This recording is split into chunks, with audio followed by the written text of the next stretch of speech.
So guys, సినిమాకాన్ ఈవెంట్లోని చాలా films యొక్క trailers, clips, first looks, sneak peaks, posters, updates ఇలా చాలా వాటితోటి వాళ్ళ ఫిల్మ్స్ని ఎగ్జిబిటర్స్ దగ్గర గట్టిగా ప్రమోట్ చేసుకుంటున్నారు. సోనీ అండ్ వార్నర్ బ్రోస్ వాళ్ళ ప్యానెల్ అయిపోయింది.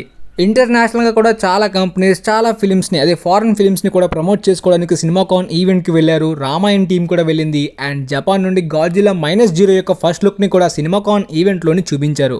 ఆల్మోస్ట్ మేజర్ ఈ సినిమాకాన్ అప్డేట్స్ అన్నిటి గురించి కూడా ఈ వీడియోలో కవర్ చేద్దాం. ఇంకా చాలా అప్డేట్స్ని నేను మేబీ మిస్ అయిపోవచ్చు, బట్ డోంట్ వరీ, ఆ అప్డేట్స్ అన్నిటి గురించి కూడా తర్వాత ఇంకొక ఫిలిం అప్డేట్స్ వీడియోలను కూడా పక్కాగా కవర్ చేస్తాను. ఈ మేజర్ అప్డేట్స్లోని అంటే సోనీ ప్యానెల్లోని ఆల్రెడీ బ్రాండ్ న్యూ డే యొక్క లీక్డ్ ఫుటేజ్ యొక్క డిస్క్రిప్షన్ గురించి మన ఛానల్లోని అప్లోడ్ చేశాను, కానీ Spider Man Beyond the Spider Verse యొక్క ఫుటేజ్ గురించి చెప్పలేదు. అండ్ డ్యూన్ 3 యొక్క ఫుటేజ్, సూపర్ గర్ల్ యొక్క ఫుటేజ్ కూడా ఈ ఈవెంట్లోని చూపించారు. సోనీ వాళ్ళు జుమాంజీ ప్లాట్ని వివరించారు. దాంతోపాటు వార్నర్ బ్రోస్ వాళ్ళ ప్యానెల్లోని చాలా అప్కమింగ్ ప్రాజెక్ట్స్ గురించే క్లారిటీ ఇచ్చారు. అవన్నీ కూడా క్లియర్గా ఈ వీడియోలో తెలుసుకుందాం. వార్నర్ బ్రోస్ వాళ్ళ ప్రాజెక్ట్స్లోని టామ్ క్రూజ్ గారి డిగర్ యొక్క ఫుటేజ్ని చూపించారంట. ఈ ఫుటేజ్లోని టామ్ క్రూజ్ గారు కంప్లీట్గా కామెడీ యాంగిల్ తోటి, ఎమోషనల్ యాంగిల్ తోటి, కంప్లీట్గా intense performance based and entire Tom Cruise కెరీర్లో like Magnolia, Born on 4th of July, Jerry Maguire లాంటి ఫిల్మ్స్ ఆయనకి ఆస్కార్ నామినేషన్స్ని తెచ్చిపెట్టాయి. అండ్ ట్రాపిక్ థండర్లోని కూడా ఆయన సింపుల్ క్యామియో చేసినప్పటికీ ఆ లెస్ గ్రాస్మ్యాన్ పాత్ర చాలా చాలా పాపులర్ అయ్యింది. టామ్ క్రూజ్ కి చాలా పేరు తెచ్చిపెట్టింది. కానీ ఈ ఈవెంట్లోని ఈ డిగర్ యొక్క ఫుటేజ్ చూడగానే ఎగ్జిబిటర్స్ ఫీల్ అయింది, ఇది టామ్ క్రూజ్ కెరీర్ లో వన్ ఆఫ్ ది బెస్ట్ కాదు, ఎంటైర్ కెరీర్ లోనే మర్చిపోలేని ఇంపాక్ట్ ఇచ్చేలాంటి పర్ఫార్మెన్స్ లా ఉందని చాలా మంది షాక్ అయ్యారంట. ఎందుకంటే టామ్ క్రూజ్ ప్రాస్థెటిక్ మేకప్ తోటి ఒక డిఫరెంట్ లుక్ లోని, అంటే గుర్తు పట్టలేనట్టు కూడా చాలా సెన్స్ లో కనిపించాడంట. అంటే వైట్ హెయిర్ తోటి, బెల్లీ ఫ్యాట్ తోటి ఒక ఆయిల్ కంపెనీ బ్యారోన్ గా కనిపిస్తున్నాడంట. ఇన్నోవేటర్ గారు డిగర్ ప్లాట్ గురించి ముందే చెప్పారు. ఒక మ్యాడ్ పర్సన్ హ్యుమానిటీకి సేవియర్ గా అవ్వాలనుకుని చేసే ప్రయత్నంలోనే తన వల్లనే ప్రపంచమంతా డిస్ట్రాయ్ అయిపోయేలాంటి సిచ్యువేషన్ కి దారి తీస్తాడంట. ఒక డయింగ్ క్యాట్ని కూడా ఫొటోస్లో చూపిస్తున్నారంట. అంటే ఆ క్యాట్ చనిపోతుందని తన పెట్ గురించి కాస్త బాధపడుతున్నట్టు కూడా క్యారెక్టర్ కనిపిస్తుందంట. ఎమోషనల్ ఇంటెన్స్ అయితే పాత్రలోని బాగా ఉంది. దాంతోపాటు కామెడీ యాంగిల్ కూడా కనిపించిందంట. అలానే క్యారెక్టర్ డార్క్ గ్రే షేడ్స్ లోని కనిపిస్తుందంట. అంటే మేబీ యాంటీ హీరో విలన్ గా ఆ టైప్ ఆఫ్ వైబ్స్ కూడా వస్తున్నాయంట. అంటే తన ఆయిల్ కంపెనీ వల్ల ఒక ఎకలాజికల్ డిజాస్టర్ వల్ల న్యూక్లియర్ వార్ కి దారి తీసేలాంటి సిచ్యువేషన్ కూడా కనిపిస్తుందంట. అండ్ తన వల్ల జరిగిన తప్పులని మొత్తం కవర్ చేసుకోమని ప్రెసిడెంట్ కూడా టామ్ క్రూజ్ క్యారెక్టర్ తోని చెప్పడం, అంటే ఒక బిలినియర్ పాత్రలోనే కనిపించబోతున్నాడు. అండ్ డిగ్గర్ గా అంటే తన పాస్ట్ గురించి కూడా ఏదో హైడ్ చేస్తున్నట్టు కొన్ని డిగ్గింగ్ సీన్స్ లోని బాగా మొండి పాత్రలా కనిపిస్తుంది. డైలాగ్ ఏంటంటే, మనం కేవలం కోర్స్ ఆఫ్ నేచర్ ని కంట్రోల్ చేయలేకపోతే ఈ యుద్ధాన్ని గెలిచే సత్తా మనలో ఎక్కడ ఉంటుంది? If we can't control the course of nature, all that matters is who has got the balls to win this war. అంటే ఒక క్యారెక్టర్ సొంత స్టేజ్ నుండి బాగా ధనవంతుడిగా మారిన తర్వాత అండ్ హ్యుమానిటీకి ఇంకేదో చేసేద్దాం, మొత్తం మార్చేద్దాం అనేలాంటి మార్పు కోసం ప్రయత్నించిన ప్రయత్నంలోనే ఒక పెద్ద దారుణం కూడా జరిగేలాగా కనిపిస్తుంది. అంటే పక్కగా ఈ డిగర్ క్యారెక్టర్ అనేది ఒక గ్రే షేడ్స్ ఉన్న యాంటీ హీరో క్యారెక్టరే. అండ్ చాలా వరకు సీన్స్ గ్రౌండెడ్ గానే ఉన్నాయి. అంటే యూజువల్ టామ్ క్రూజ్ యాక్ట్ చేసే లాంటి బిగ్ బడ్జెట్ ఫిల్మ్స్ లాంటి వైబ్స్ ఇవ్వలేదు, కానీ ఈ వార్ సీక్వెన్సెస్ కి సంబంధించిన కొన్ని ఫ్లాష్ కట్స్ ని చూపించారంట. అవి మాత్రం ఒక బిగ్ బడ్జెట్ వైబ్స్ అయితే ఇస్తున్నాయంట. అదే తన ఆయిల్ కంపెనీ వల్ల, ఆ ఎకలాజికల్ డిజాస్టర్ వల్ల న్యూక్లియర్ వార్ కి దారి తీసేలాంటి సిచ్యువేషన్, మేబీ వార్ సీక్వెన్సెస్ కూడా జరుగుతాయా లేదా అనేది తెలియదు, కానీ ఈ డిగర్ ఈ పాత్ర చాలా డేంజరస్ క్యారెక్టర్ లానే ఉంది. ఆ తర్వాత క్లే ఫేస్ ఫిల్మ్ కి సంబంధించిన ఫోటోస్ ని కూడా చూపించారు. క్లే ఫేస్ ఫిల్మ్ కంప్లీట్ గా body horror substance film vibes అయితే ఎక్కువగా వచ్చాయంట ఫోటోస్ చూస్తున్నప్పుడు. అంటే ఒక స్ట్రగ్లింగ్ యాక్టర్ తనలో వచ్చిన మార్పులు, ఎక్స్పెరిమెంట్స్, ఆ తర్వాత ఈ క్లే ఫేస్ గా మారేలాంటి సీక్వెన్సెస్ అయితే మాత్రం కొంచెం హారిఫైయింగ్ గానే చూపించారంట. వైలెన్స్ కూడా ఉండేలాగా కనిపిస్తుందంట ఈ ఫిల్మ్ లో. అంటే బాత్ టబ్ లో కూర్చుంటూ తన ఫేస్ ని వైపౌట్ చేస్తున్నప్పుడు మొత్తం అంతా కూడా క్లే లాగా మారిపోయి కింద కరిగిపోయేలాంటి సీన్స్ ని, ఆ బాడీ హారర్ సీన్స్ ని అయితే ఎక్కువగా చూపించారంట. కొంచెం సైకలాజికల్ ఎలిమెంట్స్ కూడా మిక్స్ అయి ఉన్నాయంట. ఆ తర్వాత డ్యూన్ 3 కి సంబంధించి స్టార్టింగ్ 7 minutes ని చూపించారంట. ఈ 7 minutes సీక్వెన్స్ చూసి మొత్తం అందరూ కూడా షాక్ అయిపోయారంట. ఎంటైర్ గా ఇప్పటిదాకా జరిగిన సినిమాకాన్ ఈవెంట్ లోని చాలా మంది ఎక్కువగా సర్ప్రైజ్ అయింది, ఎక్కువగా హైప్ అయింది ఈ సీక్వెన్స్ కి అంట. డ్యూన్ పార్ట్ 2లోని కూడా ఆ ఎంట్రీ సీక్వెన్స్ కి చాలా మంది ఏ రేంజ్ లో షాక్ అయ్యారో, ఏ రేంజ్ లో అప్రిషియేషన్ వచ్చిందో అందరికీ తెలిసిందే. డ్యూన్ పార్ట్ 3లోని అంతకు మించిన ఎంట్రీ సీక్వెన్స్ అయితే ఎగ్జిబిటర్స్ చూసిన తర్వాత థియేట్రికల్ గా చాలా చాలా ఎక్కువ కాన్ఫిడెంట్ గా ఉన్నారంట. ఎందుకంటే చాలా మంది ఆ జా డ్రాపింగ్ సీక్వెన్సెస్ చూసిన తర్వాత స్టన్ అయిపోయి అలా ఉండిపోయారంట. ఈ డ్యూన్ పార్ట్ 3 ఎంట్రీ సీక్వెన్స్ ఒక వార్ సీక్వెన్స్ తోటి మొదలవుతుందంట. ఒక రెయినీ ప్లానెట్ మీద ఒక brutal bloody violent war sequence తోటి సినిమా మొదలవుతుందంట. ఎంపరర్ పాల్ ఆర్మీని స్టిల్గర్ లీడ్ చేస్తూ ఈ రెయినీ ప్లానెట్ మీద యుద్ధం చేస్తున్నారంట. స్పిల్బర్గ్ గారి సేవింగ్ ప్రైవేట్ రయాన్ ఇప్పటికీ కూడా బెస్ట్ వార్ ఫిల్మ్ అనే రేంజ్ ఎక్స్పీరియన్స్ చాలా మందికి కలిగించింది. ఆ తర్వాత వచ్చిన 1917 కూడా ఆ వైబ్స్ ఇవ్వడానికి, దాన్ని మ్యాచ్ చేయడానికి చాలా గట్టిగానే ప్రయత్నించారు. ఆ రెండు ఫిల్మ్స్లో ఉన్న వార్ సీక్వెన్సెస్ యొక్క వైబ్స్ అయితే ఈ స్టార్టింగ్ సీక్వెన్స్లోనే లిటరల్లీ కనిపించిందంట. సేవింగ్ ప్రైవేట్ రయాన్ యొక్క స్టార్టింగ్ వార్ సీక్వెన్స్ వైబ్స్ అయితే ఎక్కువ శాతం ఈ డ్యూన్ పార్ట్ 3 యొక్క స్టార్టింగ్ వార్ సీక్వెన్స్లోని ఇచ్చింది. డెనీ విల్నెవ్ యొక్క యాక్షన్ టేకింగ్ కానీ, ఆ సినిమాటోగ్రఫీ కానీ, ఆ ఫైట్ సీక్వెన్సెస్ చూస్తున్నప్పుడు ఈయన్ని జేమ్స్ బాండ్ డైరెక్టర్గా తీసుకోవడం అనేది చాలా చాలా పెద్ద లక్కే. ఆ ఫ్రాంచైజ్కి వేరే లెవెల్లోనే అప్రిషియేషన్ అండ్ బాక్స్ ఆఫీస్ రీచ్ని తెచ్చిపెట్టేలా ఉన్నాడు ఈయన అని చెప్పి చాలా మంది ఎగ్జిబిటర్స్ ఫీల్ అయ్యారంట. అఫ్ కోర్స్ 1917 డైరెక్ట్ చేసిన శామ్ మెండిస్ కూడా ఇంతకు ముందు జేమ్స్ బాండ్ ఫిల్మ్స్ని తీశారు కదా. అలానే ఎగ్జిబిటర్స్ చెప్పింది ఏంటంటే ఇప్పుడు ఈ ఇయర్లోని స్పిల్బర్గ్ గారి డిస్క్లోజర్ డే ఉంది, దాంతోపాటు ఇనరోటో గారి డిగ్గర్ ఫిల్మ్ ఉంది, దాంతోపాటు క్రిస్టఫర్ నోలన్ గారి ద ఆడిసీ ఉంది. ఇలా ఇన్ని ఫిల్మ్స్ ఉన్నాయి. మేబీ క్రిస్టఫర్ నోలన్ గారు ఈ ఎపిక్ స్కేల్లోని ఈ టైప్ ఆఫ్ జానరాలోని ఎలాంటిది ప్లాన్ చేశారో తెలీదు. మేబీ ఈ రేంజ్లోనే ప్లాన్ చేయొచ్చు, కానీ ప్రస్తుతానికి ఈ సీక్వెన్స్ చూసిన తర్వాత మేమైతే ఫుల్ కాన్ఫిడెంట్గా ఈ ఇయర్ డెనీ విల్నెవ్దే అనుకుంటున్నాం అన్నట్టు కూడా చాలా మంది రియాక్షన్స్ తెలిపారంట. మరి నోలన్ గారు ఏం చూపించి సర్ప్రైజ్ చేస్తారో చూడాలి. కానీ సూపర్ గర్ల్ ఫోటేజ్లో అయితే మాత్రం క్యారా ఒక ఇంటర్ గ్యాలక్టిక్ స్పేస్ రైడర్స్ అయితే మాత్రం ఒక బస్ మీద అటాక్ చేస్తుంటే క్యారా వెళ్ళి ఆ బస్లో ఉన్న వాళ్ళని, ఆ బస్ని ఈ ఇంటర్ గ్యాలక్టిక్ స్పేస్ రైడర్స్ నుండి సేవ్ చేస్తుంది. దాంతోపాటు ఆ స్పేస్ రైడర్స్ యొక్క స్పేస్ షిప్ని కూడా డిస్ట్రాయ్ చేసి వాళ్ళ ఇంజిన్ ని దొంగతనం చేస్తుంది. అండ్ అక్కడ వాళ్ళు పైరెట్ ఏలియన్స్ లానే ఉన్నారంట.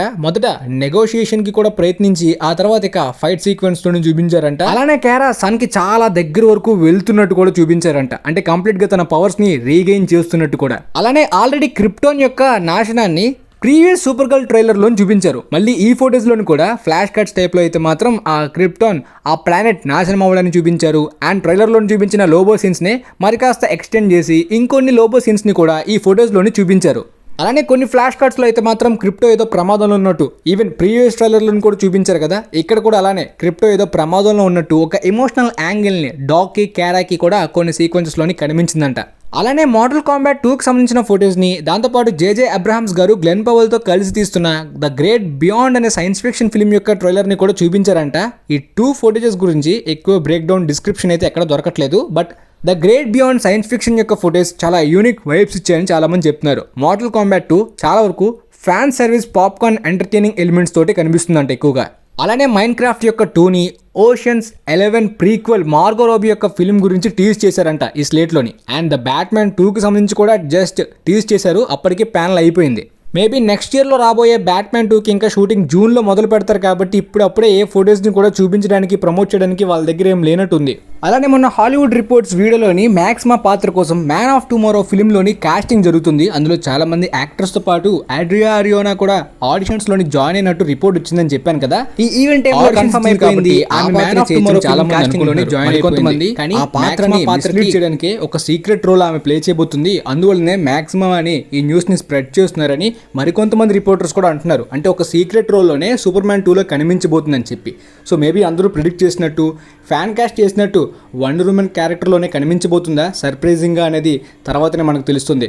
బట్ సోనీ వాళ్ళు తర్వాత బ్రాండ్ న్యూ డే తర్వాత spider Man Beyond the spider-verse యొక్క ఫోటోస్ని కూడా చూపించారు. అదే తను ఆ ఫిల్మ్ ఎండింగ్లోని కంప్లీట్గా ఆల్టర్నేటివ్ ఎర్త్లోని లాక్ అయిపోవడం, ఇక్కడ ఏ స్పైడర్ మ్యాన్ లేడని రిలీజ్ అవ్వడం, నాకౌట్ అయిపోయిన తర్వాత ప్రౌలర్ కనిపించడం, ప్రౌలర్ తన అంకులే అనుకొని నువ్వు ప్రౌలర్గా అవ్వాలని అనుకోవట్లేదనే విషయం నాకు తెలుసు అని మాట్లాడడం. అవును, నేను అనుకోవట్లేదు అని వచ్చిన ఆ ప్రౌలర్ తన ఆల్టర్నేటివ్ వెర్షన్, ఈవిల్ వెర్షన్ అని రిలీజ్ అవడం ఒక స్మాల్ ఫన్నీ డేలా కూడా ఉంది. అంటే మోరాలిస్ని నువ్వెలా ప్రొనౌన్షియేట్ చేస్తావు అని ఇద్దరు కూడా మాట్లాడుకోవడం, అండ్ తన ఫాదర్ని కాపాడడానికి అండ్ తన సిచ్యువేషన్ గురించి కంప్లీట్గా ఆ ఈవిల్ వెర్షన్కి ఎక్స్ప్లెయిన్ చేయాలనుకోవడం, అక్కడ నుండి తప్పించుకోవాలనుకోవడం. దాంతోపాటు తను ఆ రియాలిటీకి చెందినవాడు కాదు కాబట్టి స్మాల్ గ్లిచెస్ కూడా తనలోని ఆ మార్పులు అయితే కనిపిస్తాయి. ఆ తర్వాత సడన్ గా మౌంటేజ్ లాగా ఒక ఫ్లాష్ కట్స్ తోటి గ్లింప్స్ లాగా మారిపోతుంది ఫుటేజ్. స్పైడర్ పంక్ కనిపిస్తుంది. దాంతోపాటు గ్వెన్ స్టేసీ కూడా మైల్స్ గురించి వెతకడం, అప్కమింగ్ గా మైల్స్ ఫేస్ చేయబోయే కాన్సిక్వెన్సెస్ గురించి కూడా బ్యాక్గ్రౌండ్ లోని dialogues and scenes flash cuts లో అయితే మాత్రం ఈ ఫోటోస్ లోని కనిపిస్తుంది. అలానే spider ham, kingpin characters కూడా ఈ ఫిల్మ్ లోని రిటర్న్ రాబోతున్నట్టు కూడా ఈ ఈవెంట్ లోని వాళ్ళు క్లారిటీ ఇచ్చారు. ఈ ఫోటోస్ ని కూడా అదే ఈ క్లిప్ తో పాటు కొన్ని ఫోటోస్ ని కూడా రివీల్ చేశారంట. సో చాలా ఆర్ట్స్ ని మైల్స్ ఈ ఫిల్మ్ లో ఎలా ఎదుర్కోబోతున్నాడు అనే క్లిప్స్ ని అయితే మాత్రం ఎక్కువ శాతం ఈ వీడియోలో చూపించారు. ఆ స్మాల్ కన్ఫ్రంటేషన్ యాక్షన్ సీన్స్ అయితే చూపించి ఆ ఫుటేజ్ ని అక్కడతో ఆపేసి విజువల్స్ తోటి చాలా క్యూరియాసిటీని అయితే రైజ్ చేశారంట. అలానే జుమాంజీ 4 గురించి కూడా క్లారిటీ ఇచ్చారు. ఇన్ఫాక్ట్ ఈ క్లారిటీ ఇప్పుడే కాదు, జుమాంజీ థర్డ్ పార్ట్ వచ్చినప్పుడు మనందరికీ తెలుసు, అదే ఫిల్మ్ యొక్క క్రెడిట్ సీక్వెన్స్ లో అయితే మాత్రం మొత్తం ఆ గేమ్ లో ఉన్న యానిమల్స్ అన్ని కూడా బయటకు వచ్చేస్తాయి. ఎప్పుడు కూడా జుమాంజీ యొక్క కాన్సెప్ట్ ప్రకారం అందరూ కూడా గేమ్ వరల్డ్ లోకి వెళ్తారు, కానీ ఆ ఫిల్మ్ ఎండింగ్ లోని మొత్తం ఆ గేమ్ లో ఉన్న యానిమల్స్ అవన్నీ కూడా బయటకు రావడానికి అయితే ఆ క్రెడిట్ సీక్వెన్స్ లో చూపించారు. సో జుమాంజీ 4th పార్ట్ అనేది previous old Jumanji first part లానే మొత్తం అన్ని కూడా రియల్ వరల్డ్ కి వస్తే ఎలా ఉంటుంది అనే లాంటి టీజ్ అయితే ఆ ఫిల్మ్ ఎండింగ్ కి ఇచ్చేసారు. కాబట్టి నేను అప్పుడే ప్రెడిక్ట్ చేసి ఆ బ్రేక్ డౌన్, అదే ఆ క్రెడిట్స్ యొక్క బ్రేక్ డౌన్ వీడియోలోనే ఎక్స్ప్లెయిన్ చేశాను. ఆ తర్వాత సోనీ వాళ్ళు చాలా గ్యాప్ తీసుకున్నారు ఈ సోనీ 4th పార్ట్ గురించి. అండ్ తర్వాత వాళ్ళు ఈ 4th పార్ట్ అనేది కొంచెం హారర్ టోన్ లో కూడా డిజైన్ చేయబోతున్నాం, స్క్రిప్ట్ ని డెవలప్ చేయబోతున్నట్టు కూడా రివీల్ చేశారు. ఆ తర్వాత ఆ వర్క్స్ ని మధ్యలోనే ఆపేసినట్టున్నారు.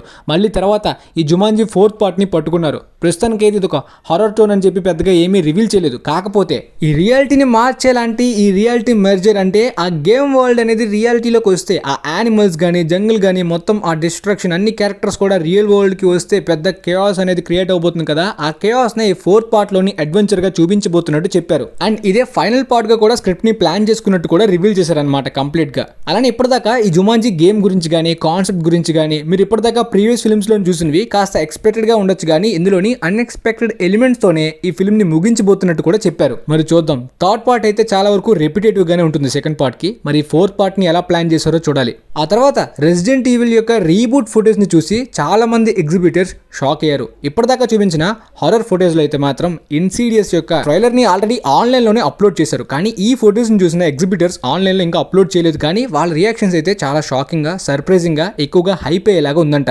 ఫుటేజ్ బిగినింగ్ లోని లీడ్ యాక్టర్ ఆస్టిన్ అబ్రమ్స్ అయితే ఒక ఇంట్లోకి వెళ్తున్నాడు. ఆ ఇంట్లో ఎవరూ లేకుండా చీకటిగా ఉందంట. హలో ఎవరైనా ఉన్నారా, నేను ఫోన్ చేసుకోవాలి, స్మాల్ హెల్ప్ అని అడగడం, అక్కడ ఒక ల్యాండ్ లైన్ కనిపించడం అండ్ తన గర్ల్ ఫ్రెండ్ కి ఫోన్ చేయడం, సైలెంట్ గా ఇంటెన్స్ బిల్డ్ అవుతూ సిచ్యువేషన్ మారిపోయింది అనే టైంలోనే వెంటనే ఫ్లాష్ కట్ తోటి కంప్లీట్ గా జాంబీస్ అండ్ తను ఆ ఇంటి నుండి బయటికి పరిగెట్టడం, పార్కింగ్ కార్స్, పోలీస్ కార్స్, ఇలా దారుణమైన గోర్ వైలెంట్ విజువల్స్ ని, ఈ జాంబీస్ యొక్క డెడ్ బాడీస్ ని దారుణంగా ఫుటేజ్ లోని చూపించారంట. అంటే రెసిడెంట్ ఈవిల్ గేమ్ ఫ్యాన్స్ మాత్రమే కాకుండా ఇది ఒక ఒరిజినల్ గా ఆయన అడాప్ట్ చేసుకున్నాడు. కంప్లీట్ గా ఇది ఒక మ్యాడ్ మ్యాక్స్ ఫ్యూరీ రోడ్ లాంటి సర్వైవల్ జాంబీ ఫిల్మ్. నా ప్రీవియస్ బార్బేరియన్ వెపన్స్ లాంటి ఫిల్మ్ లాంటి హారర్ టోన్ ఉన్నా కూడా సీటేజ్ లో కూర్చోబెట్టే లాంటి అన్ప్రెడిక్టబుల్ ఇంటెన్స్ సర్వైవల్ థ్రిల్లర్ అని చెప్తున్నారు. ఆ సీన్స్ లో ఉన్న ఇంటెన్స్ అయితే ఆ రేంజ్ లో ఫీల్ అయినట్టు ఎగ్జిబిటర్స్ చెప్తున్నారు. మరి మ్యాడ్ మ్యాక్స్ ఫ్యూరీ రోడ్ తోటి ఆయన కంపేర్ చేస్తున్నారంటే ఎలాంటి ఇమ్మర్సివ్ ఎక్స్పీరియన్స్ ఇస్తుందో చూడాలి. ఈ ఇయర్ సెప్టెంబర్లోని ఈ ఫిల్మ్ రిలీజ్ కాబోతుంది. మరి జాక్ రేగర్ బార్బేరియన్ వెపన్స్ లాంటి ఫిల్మ్స్ తర్వాత ఇంకొక హారర్ ఫిల్మ్ తోటి హ్యాట్రిక్ కొట్టబోతున్నారా లేదనేది తెలియాలి. ప్రస్తుతానికి ఈ ఫుటేజ్ చూసిన తర్వాత ఎగ్జిబిటర్స్ చాలా కాన్ఫిడెంట్ గా ఉన్నారంట. ఆ తర్వాత గాడ్జిలా -0 ఫుటేజ్ కి కూడా చాలా మంది ఇంప్రెస్ అయ్యారు. కాకపోతే ఫుటేజ్ ని చాలా తక్కువగానే చూపించినప్పటికీ క్యూరియాసిటీని అయితే మాత్రం బాగా బిల్డ్ చేశారు. అంటే జపాన్ లో ఉన్న గాడ్జిలా ఈసారి అమెరికాకి, న్యూయార్క్ కి వెళ్తుంది. ఆ స్టాచ్యూ ఆఫ్ లిబర్టీ దగ్గర ఆ డిస్ట్రాక్షన్ చూపిస్తూ ఆపేయడం అనేది క్యూరియాసిటీని బాగా బిల్డ్ చేశారు. ఆఫ్ కోర్స్ మాన్స్టర్వర్స్ లోని గాడ్జిలా ఫిల్మ్స్ ఎంతో బడ్జెట్స్ పెట్టి హాలీవుడ్ వాళ్ళు చాలా సార్లు తీశారు, కానీ గాడ్జిలా -1 తోటి ఆ అన్ని ఫిల్మ్స్ కన్నా బెటర్ అవుట్పుట్ మేము ఇవ్వగలమని జపాన్ వాళ్ళు గాడ్జిలా -1 తోటి ప్రూవ్ చేశారు. ఇప్పుడు ఈ గాడ్జిలా -0 సిచ్యువేషన్ డైరెక్ట్ గా జపాన్ నుండి అమెరికాకి గాడ్జిలాని పంపించడం, ఏ సిచ్యువేషన్ వలన ఆ గాడ్జిలా అక్కడికి వెళ్లాల్సి వచ్చింది అండ్ రిటర్న్ ఎలా వచ్చింది, దీన్ని ఇప్పుడు ఎలా ఆపుతారు అండ్ అప్పటికన్నా ఇప్పుడు పవర్ఫుల్గా మారుతుంది. దాంతోపాటు ఈసారి విలన్ గా ఈ గాడ్జిలా ఎవరిని ఎదుర్కొంటుంది. జపాన్ గాడ్జిలా ఫిల్మ్స్ గురించి మనకు తెలిసిందే. మోస్ట్లీ ఈ మాన్స్టర్ వర్స్ లో అయితే మాత్రం గాడ్జిలా, కాంగ్ ఇద్దరు కూడా హీరోసే. గాడ్జిలా కూడా మంచిదే, ప్రజల్ని సేవ్ చేస్తుంది. ఒక విలన్ గాడ్జిలా ఉంటుంది, దాన్ని మంచి గాడ్జిలా ఓడిస్తుంది అనే టైప్ లోని సూపర్ హీరో ఫిల్మ్స్ లా ఉంటాయి ప్లాట్స్. కానీ ఈ జపాన్ గాడ్జిలాలోని ఎమోషనల్ యాంగిల్ని, హ్యూమన్ యాంగిల్ని, డ్రామాని ఎక్కువగా చూపిస్తారు అండ్ గాడ్జిలాని కంప్లీట్గా విలన్ గానే చూపిస్తారు. దాన్ని ఒక డిస్ట్రాక్షన్ లానే జపాన్ ఎప్పటి నుండో ఫేస్ చేస్తున్న దారుణాల్లోని గాడ్జిలా కూడా ఒకటి అన్నట్టు ఈ ఫిక్షనల్ వరల్డ్ ని వాళ్ళు క్రియేట్ చేసుకున్నారు. మరి ఇప్పుడు ఈ జపాన్ కాకుండా వాళ్ళు అమెరికాని టచ్ చేయడానికి వెనక కారణం ఏంటి, ఎలా ఎక్స్ప్లోర్ చేస్తారో, ఎలా డీల్ చేస్తారో చూడాలి. విజువల్స్ టాప్ నాచ్, అసలు హాలీవుడ్కి ఏ మాత్రం కూడా తగ్గలేదు. కంపారిజన్స్ లో కూడా రెండు కూడా హాలీవుడ్ అనే రేంజ్ లో ఉంటాయి. కానీ మన ఇండియాలోని హాలీవుడ్ పాన్ వరల్డ్ ని ప్రయత్నించి చాలా సార్లు విజువల్స్ లోని దొరికిపోతున్నారు.